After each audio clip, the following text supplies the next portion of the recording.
यही है, ये गरीब वाकई में गरीब है, इसको ये फैसिलिटी दिया जाए तो आपको उसके आधार पर आपको फैसिलिटी मिलता है। नहीं तो जनता जागृति विकास केंद्र एक्चुअल लोगों को लाभ देती है, फोर्जरी लोगों को नहीं। फोर्जरी मैंने समझते हैं, एक्चुअल के मतलब जो उसका हकदार है, जो उसका अधिकार है उसी को मिलना चाहिए। अब लाखपति लोगों को आप फ्री में शिक्षा दीजिएगा तो गलत यूज हो रहा है। इसीलिए जांच पड़ताल होनी चाहिए। कोई बोलता है हम गरीब हैं और रोज दारू मुर्गा खा रहा है तो उसको मदद करना चाहिए क्या? नहीं करना चाहिए। तो वो अनाथ बच्चा को फ्री में पढ़ा रहे हैं, गरीब बच्चा को जनप्रतिनिधि के आधार पर हम लोगों ने शिक्षा देते हैं। और संपन्न परिवार को भी बहुत ज्यादा हाई फाई फी नहीं है, मात्र खर्चा लिया जाता है। अब खर्चा पूछो, अभी हमारा जो रांची में स्कूल चल रहा है, बच्चा को हाई लेवल का स्कूल, गरीबों की स्टाइल में अगर हम स्कूल बनाएंगे तो अमीरों की बच्चा नहीं आएगा उसमें। अमीर आदमी स्कूल में पढ़ाएगा नहीं, लेकिन अमीरों के स्टाइल में जब स्कूल बनाएंगे ना तो गरीब का बच्चा प्राउड फील करेगा, गर्व महसूस करेगा कि हम अमीरों के लोग अमीरों वाले स्कूल में पढ़ते हैं। और उसके लिए व्यवस्था किया है पता है? उसके लिए जो सबसे बड़े पैमाने का स्कूल होते हैं उसमें बेंच नहीं होता है।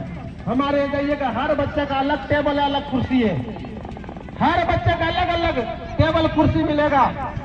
दूसरी बात, सुबह में उठना, खेल टीचर के साथ में एक्सरसाइज करना, खेलना है, फिर चना और गुड़ मिलता है खाने के लिए, फिर नाश्ता, फिर खाना, और फिर शाम में उसको स्नैक दिया जाता है खेलने के बाद। फिर दो टाइम ट्यूशन मिलता है बच्चों को।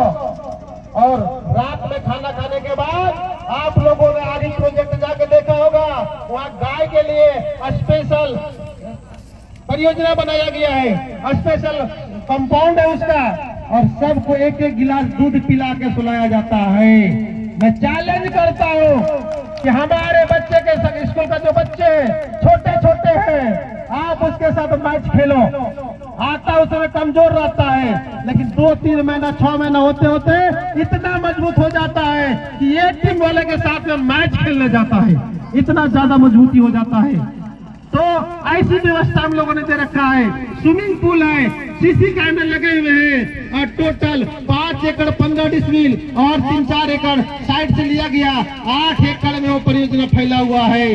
तो इस तरह की व्यवस्था, और टीचर को घर जाने के अलावा नहीं है, 2400 घंटा बच्चे टीचर की निगरानी में रहते हैं, और सारे टीचर BEd MAd किए हुए हैं।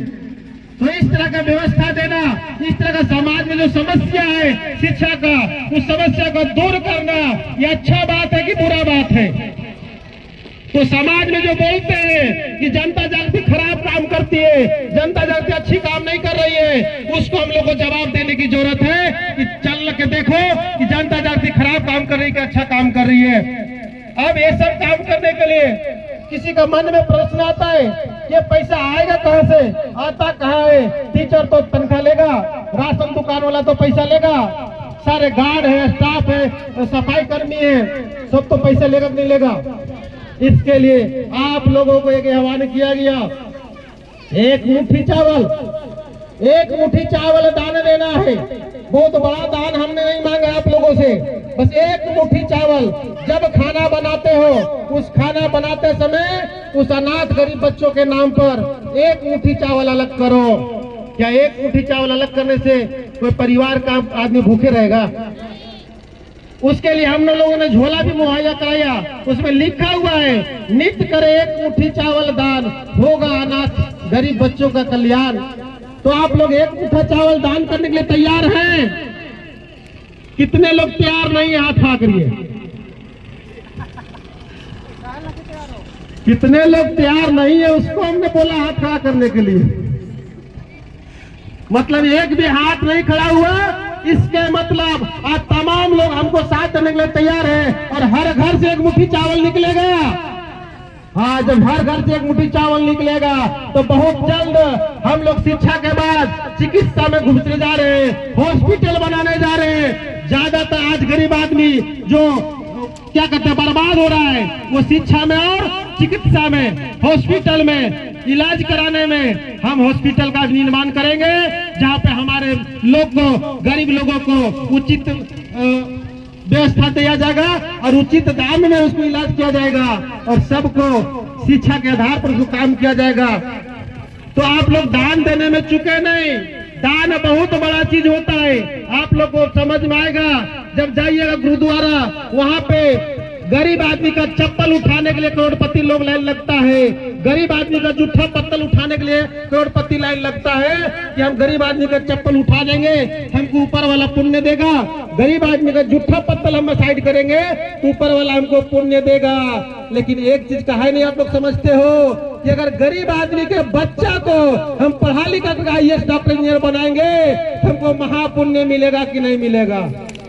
ये जनता जागृति विकास केंद्र महापुण्य का भागीदारी बनने के लिए आप लोग को मौका दिया है। इसके लिए हर घर से एक मुट्ठी चावल निकलना जरूरी है। आप लोग तैयार हैं? उसके बाद तीसरा जो हम लोग को काम करना है, तीसरा समस्या जो है, इसमें कुछ बहुत सारे लोगों को गुस्सा चढ़ेगा, बहुत लोग अभी गाली देना शुरू करेगा हमको। तीसरा जो समस्या है वो है नशा का। गरीब आदमी पैसा कमाता है और दारू पीता है। अब इतना जो दारू पी जाता है कि काम पर जबे नहीं करता है।